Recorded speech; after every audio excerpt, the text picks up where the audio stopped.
Hello friends and welcome back to Generation Pixel, and today, well, I'm going to be talking about a category of games that puts a shiver down the spine of any gamer no matter how seasoned they are. Now that's correct, today we're going to be discussing licensed games. Now don't get me wrong, it's not all doom and gloom when it comes to the good old fashioned licensed game, but most of the time, I would say 99% of the time, it certainly is. For example, look at this.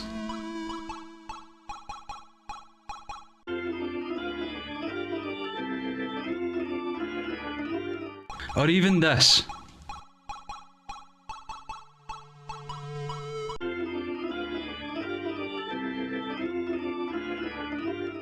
But don't worry, it's not all doom and gloom, because after the titles I'm going to show you 5, that's correct, 5 licensed titles that I completely adore, and they span, well, the whole history of gaming time back from the 80s to current day, so let's run those titles.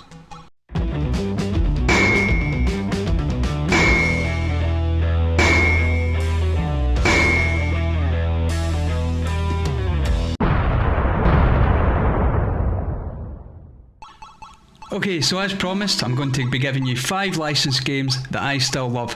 Now before I do that, however, I'm going to, in case you've been sleeping under a rock or in a cave or wherever you fancy sleeping, I'm going to explain to anyone out there who doesn't know what a licensed game truly is. Well, you see, that's quite a simple explanation. It's when a game developer goes outside their own gaming space and looks at other forms of media for inspiration for their next game. Now these usually take the form of movie franchises, but of course it can stretch into other things such as TV, books and even toys. But when it comes to licensed games, one thing that most people can agree on is the great majority of them are quite bad. And the reason for this is quite simple. Most of them are rushed out to hit a deadline for a movie release, for example. And it's precisely because the 5 games that I'm going to show you next didn't have to hit any such deadlines, well, it made them better than the rest that you normally get. So, without further ado, let's move on to game number 1, and that is Minder on the ZX Spectrum.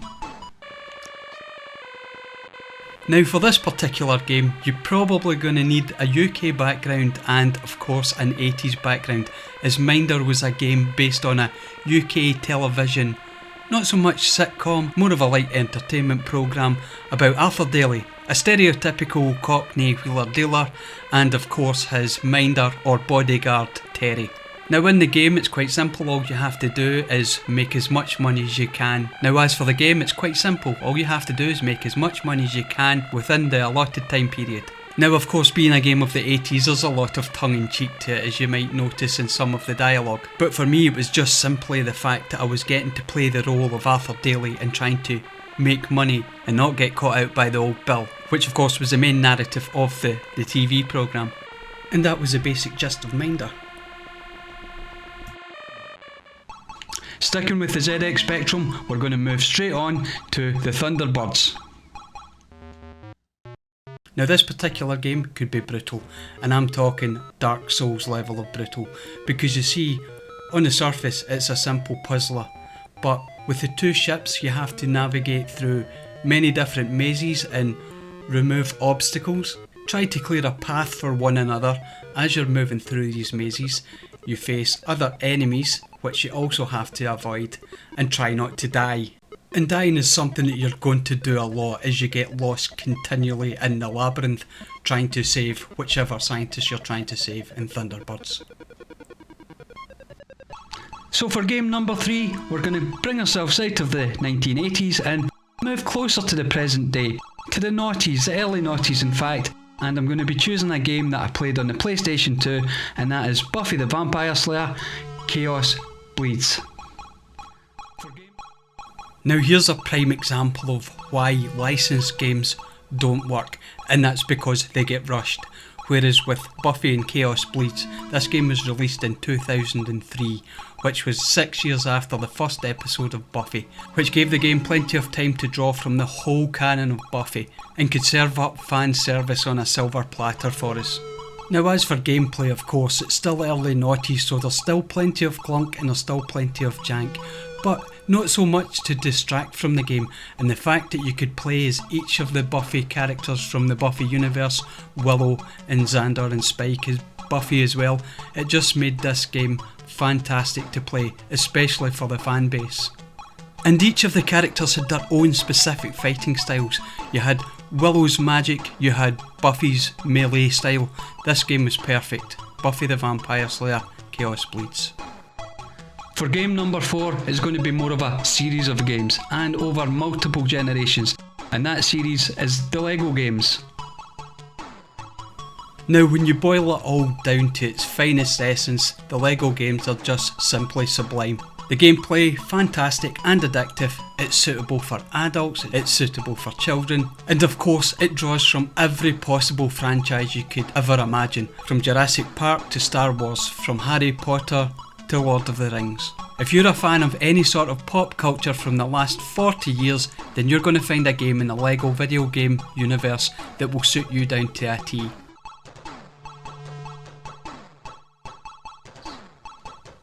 And game number 5, which brings us up to almost the present day, and it's the wonderful Spider-Man on the PlayStation 4. Now from the very first time I saw this game, right up to this very moment, this is a game I believe has no right to exist. It's possibly one of the most perfectly executed games I've ever had the pleasure of playing. Everything from web swinging to combat is just purely perfection. I don't think there's a single mechanical flaw in this game. And of course graphically it's stunning, and on top of that they remastered it for the PlayStation 5, giving the graphical fidelity even more oomph, not that it needed it. And probably the biggest compliment I could pay this game is that I completed it. Not just completed the storyline, but took it to platinum. And now I'm not a completionist, but this game deserved to be completed. So there you go folks, 5 different licensed games that I still play and love today, and yes, it does stretch back way from the 80s right to present day. But never mind me, what about you? What's your opinion on licensed games? Are they a good thing? Are they a bad thing? Or do they just need to be done well?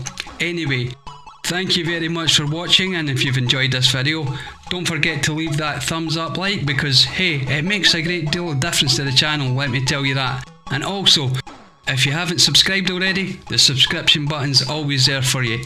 Anyway, thank you very much, and until next time as always, cheerio!